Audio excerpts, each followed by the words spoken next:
What was once Hurricane Beryl, and actually Major Hurricane Beryl, is now Tropical Storm Beryl as it crosses over a large landmass called the Yucatan Peninsula, and it will move over the Gulf of Mexico again, so likely strengthening back to a hurricane before making landfall in Texas. We're going to be going over everything that you need to know with this system and its track in the video. We're also going to be going over heat and humidity concerns across the United States, more rounds of severe weather, everything that you need to know across the mainland US, southern Canada in the video as well. So if you are new here, make sure to subscribe to the channel, like the video down below, and leave any comments, questions, and concerns below. We'll get to those later on today. A strong tropical storm, Hurricane Beryl, continues to move over the Yucatan Peninsula as 70-mile-per-hour wind gusts here over the landmass there as well. And this will be moving to the west-northwest over the next couple of days and remaining at tropical storm status likely through the Saturday evening time frame tomorrow evening before strengthening back to at least a Category 1,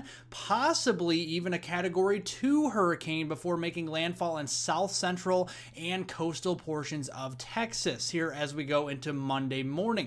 Right now, again, 70-mile-per-hour winds. Movement is west-northwest at 15 miles per hour. Here are some of the ensemble spreads, and actually there's not really that large of a spread with the tropical cyclone here of Beryl as it moves over the western portion of the Gulf of Mexico. It will likely make landfall between Brownsville, Texas and Corpus Christi, Texas as we go into Monday morning around 7 a.m. And looking here at the latest track, today the storm system is over the Yucatan getting a little bit more disorganized because of the land interaction there, and it's still going to be a strong storm. Don't get me wrong by that. And it's still going to produce some very significant rainfall totals. Here for the Yucatan in Mexico, we could be seeing anywhere from 4 to 6 and possibly up to even 8 inches worth of rain as we go through the next 24 to 48 hours. Some of these other areas like Quintana down there to Guatemala here and portions of northern Belize could still see some pretty heavy rainfall as well, with 1 to 2 and even 2 to 4 inches of rain over the next 24 to 48 hours. As it crosses back over the western Gulf of Mexico into the open waters tomorrow, this system will be strengthening back here. Notice the sea surface temperature anomalies as it moves over that part of the body of water of the western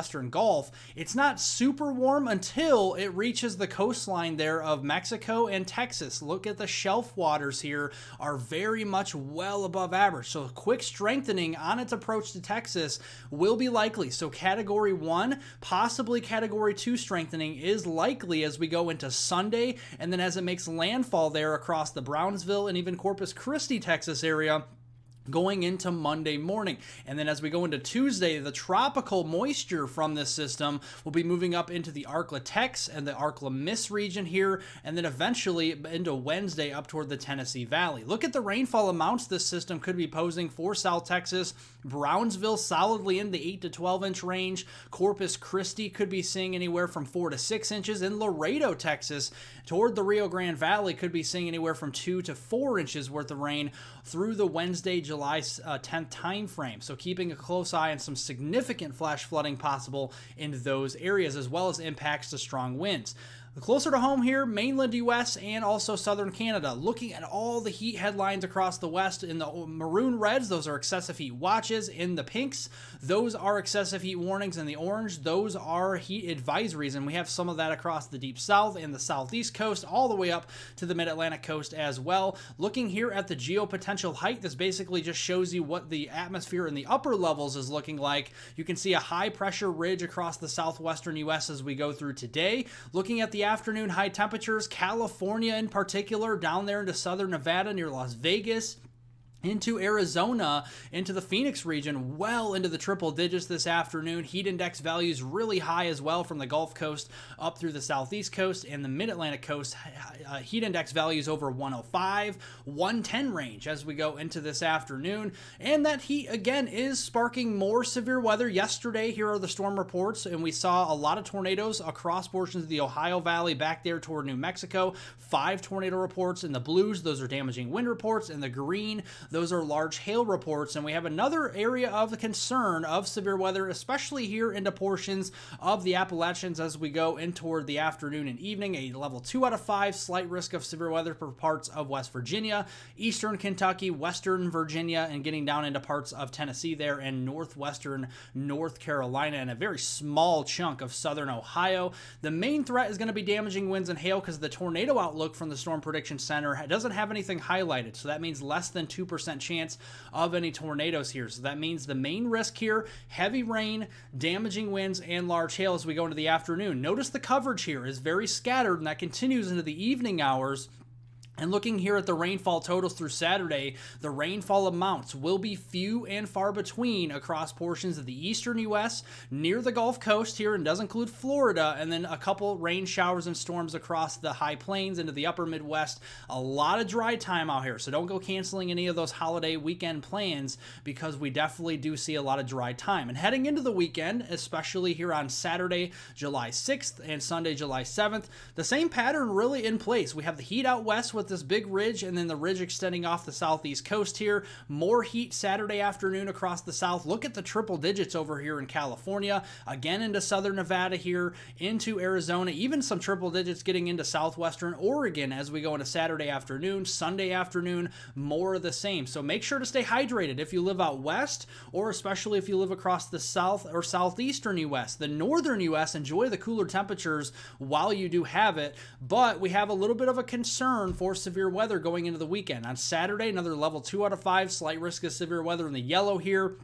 From Nebraska down into western Kansas, the Oklahoma Panhandle, and far eastern Colorado there, mainly for damaging winds and hail, but a couple tornadoes will be possible. Saturday, storm coverage during the day, pretty isolated to widely scattered. Same thing as we go into Saturday night, maybe a little bit of a mesoscale convective system trying to develop there toward the Omaha region or Kansas City. Something we'll have to keep an eye on as we go into Saturday night. Damaging winds and hail, again, would be the main threat with that. A couple tornadoes also possible. Going into Sunday, slight risk extends a little further south, south central Kansas into central Oklahoma there, toward the Wichita area, Oklahoma City, and Elk City, Oklahoma. We could be seeing a more organized cluster of storms or a line of storms during the day on Sunday that will drop south toward the Red River Valley, and as it moves into North Texas, will be weakening Sunday night. Very heavy rainfall will be the number one threat here, but damaging winds, large hail, and a few tornadoes again will be a possibility. Some scattered storms here as we go into Sunday from Chicagoland back toward Davenport, Quad Cities, Kansas City, and over here into Kirksville, Missouri,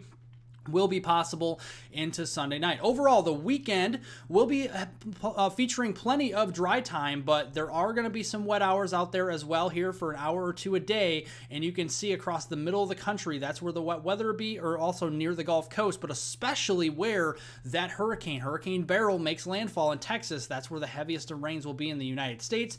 Pretty dry in the Ohio Valley, the Mid-Atlantic, and Northeast pretty much, and then out west, not a drop of rain for Washington State, Oregon, California, Nevada, Idaho, Utah, Arizona, much of western Colorado and New Mexico. Very, very dry as we go through the weekend. Weather pattern next week, yeah, what you see is what you get. A lot of an extension from the weekend goes into next week, and we see the heat out west, the cooler temperatures in the middle, and then a little bit of warmth out east there, and you can see the jet stream orientation lifting that main highway for storms further north into central Canada, and maybe a little bit of lift over here across the eastern U.S. So your rainfall prospects for much of next week during that 5-day period from Monday, July 8th through Friday, July 12th will be hinged upon the hurricane making landfall and that tropical moisture making its way up into the Arklatex region through the Tennessee Valley and toward the Ohio River Valley and then on up into the Northeast. Otherwise, it's pretty dry across much of the contiguous United States and southern Canada with that jet stream a lot further off to the north. But heavy rainfall will be in play here, especially the I-95 corridor. Boston, Hartford, New York City, Trenton, back toward Baltimore, Philadelphia, Washington, D.C., Roanoke, Virginia, big cities like that, Nashville, Little Rock, Memphis, and all the way back down toward Tyler, Texas, Dallas, Fort Worth. A lot of those areas seeing multiple inches of rain possible next week. Flash flooding will be possible. And again, not a drop of rain really that much out west as we go into next week. Thank you all for watching. Make sure to subscribe to the channel down below. Like the video if you did like today's weather forecast. Leave any comments, questions, and concerns below. We'll get to those later on today, and I hope everyone has a wonderful rest of their Friday out there.